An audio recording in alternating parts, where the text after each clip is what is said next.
Hello and welcome to Middle East Matters. Coming up in this week's show, as Turkey steps up its fight against the Islamic State group and measures to secure its border with Syria, villages along that border accuse Ankara of not doing enough. Israel is debating whether or not to force-feed Palestinian prisoners held without trial or charge who are using hunger strikes as a weapon of protest. And for a lighter note, you'll see how the French Riviera is ready for some big spending tourists. With street advertising in Arabic and car rental firms hiring women, the red carpets have been rolled out for Saudi holidaymakers. We start with the turnaround in Turkey. Since Friday, Ankara has carried out air raids on the Islamic State group in Syria, but also on camps of Kurdish fighters. The Turkish government fears that an advance of Kurdish militants along the Syrian border could revive a decades-long insurgency in which they've been pushing for an autonomous region.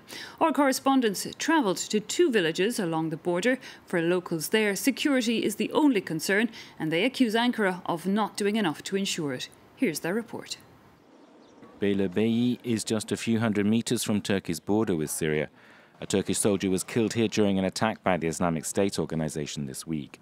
Locals are staying put despite the threat. Where do you want me to go?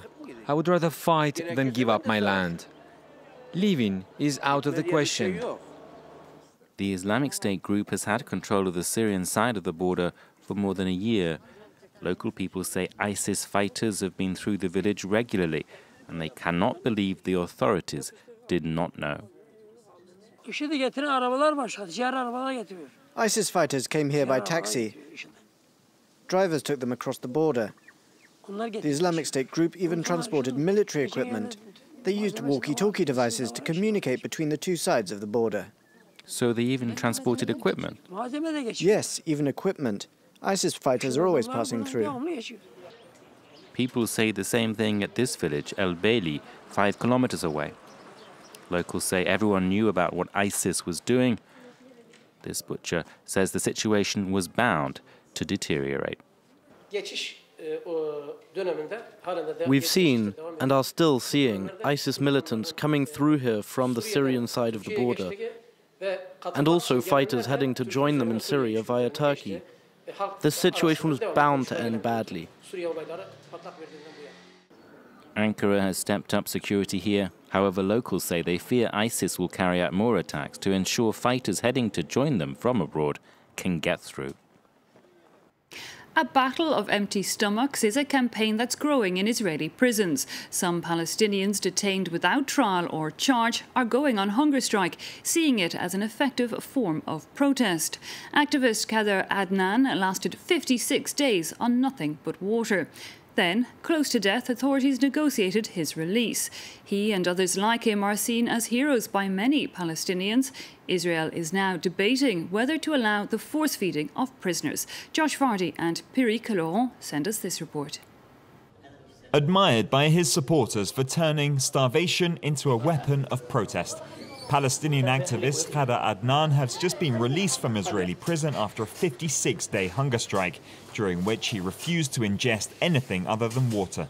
He now has to spend a few days recovering in hospital in Jerusalem. I lost around 20 kilos, just under 20 kilos. Israel claims Adnan is a security threat due to his alleged links with Palestinian Islamist group Islamic Jihad. He's been arrested 10 times. In 2012, he spent 66 days in prison surviving on just water and salt. This is a method that we use to build on previous accomplishments, a method that allows a Palestinian prisoner to participate in the ongoing struggle. It's also a way of protecting ourselves from within the prison system.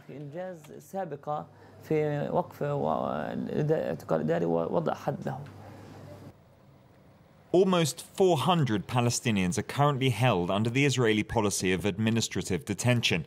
In theory, that means they can be in prison without charge nor trial for a maximum of 6 months, but the detention can be renewed indefinitely.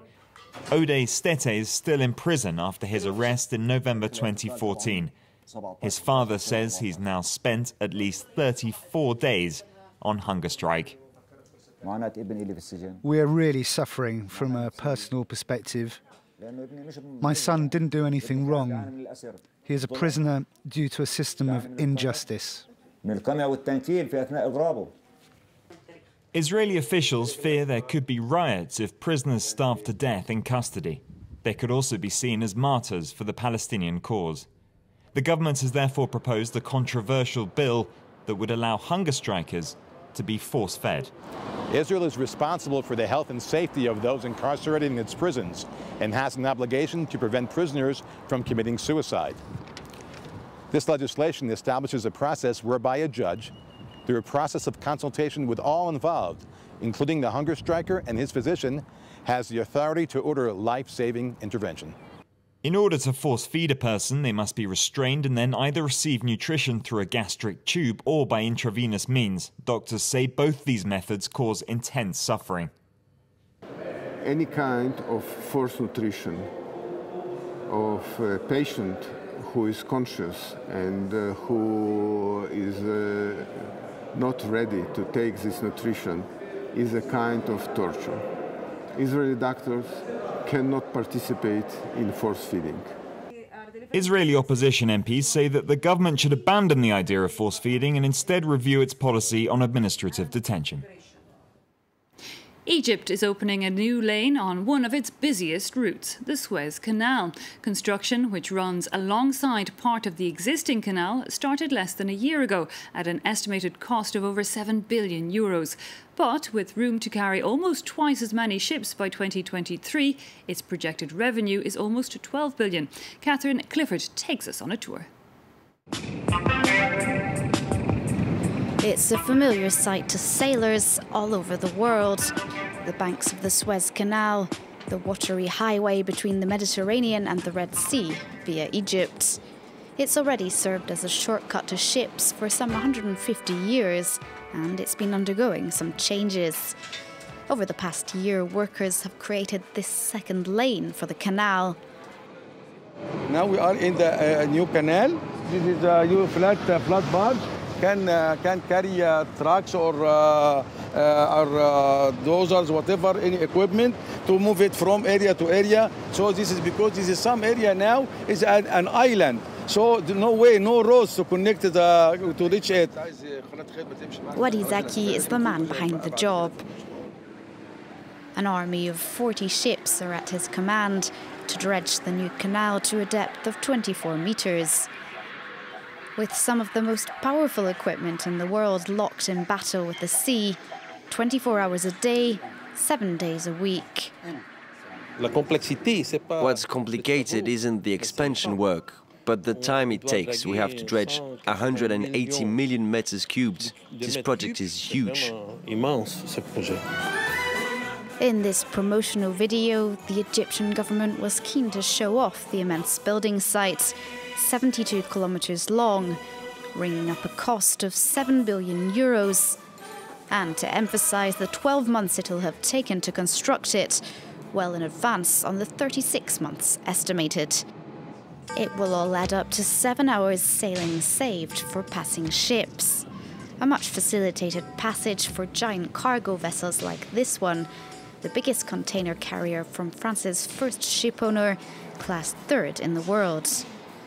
400 meters long, on deck, 12,000 containers of French products headed for Asia, and a captain impatient to set sail on a wider canal. One of the benefits of the new channel, it will be a much more easier way to handle this, we can say even a mammoth, very large and ultra-large vessel. It is really the future of the maritime industry.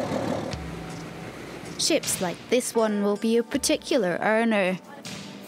Very good for the ships, and you know, time means money, so also this means money for them and also for us. From 2023, Egypt says it hopes to pull in €13 billion a year from the new canal. And finally, a bit of summer bling. King Salman of Saudi Arabia has arrived at his villa in the southwest of France. He's being joined by over 1,000 of his subjects, keen to soak up the sun on the French Riviera.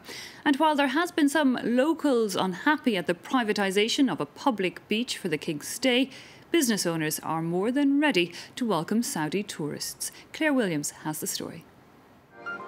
They come for the glamour of the French Riviera. It's luxury hotels, designer boutiques, but they bring their flashy sports cars with them. Locals say the Saudis are otherwise discreet visitors. Thank you. What are you doing? What are you doing this afternoon? Enjoying it. Even the billboards are in Arabic. One particular activity is top of the must-do list: shopping. The Saudis spend a lot and the shops are ready to sell a lot. Even winter collections are on display. We get a preview of the designer's merchandise. We make sure we receive it early so that our wealthy customers can have the biggest choice possible and they get top-notch service. The holiday plans of the Saudi king and his entourage are big business for hotels. They're expecting to make 500 million euros in just 3 weeks. We need extra pairs of hands, so that means jobs are created. I think somewhere between 15 and 20% extra jobs are created in some sectors when the delegations are in Cannes. This luxury car rental firm is hiring 100 extra chauffeurs for the season. They want women on their payroll. I came to drop off my CV in an agency that rents limos. My plan is to work for Saudi women because, I don't know if you know this, but they prefer to be driven by women. Sander Smith's florist makes twice as much money in August compared to a normal month. This is for a luxury hotel. They ordered it for a suite. This summer, Sander is delivering 2,000 flowers a day. Well, that wraps it up for this week's edition of Middle East Matters. Do take care.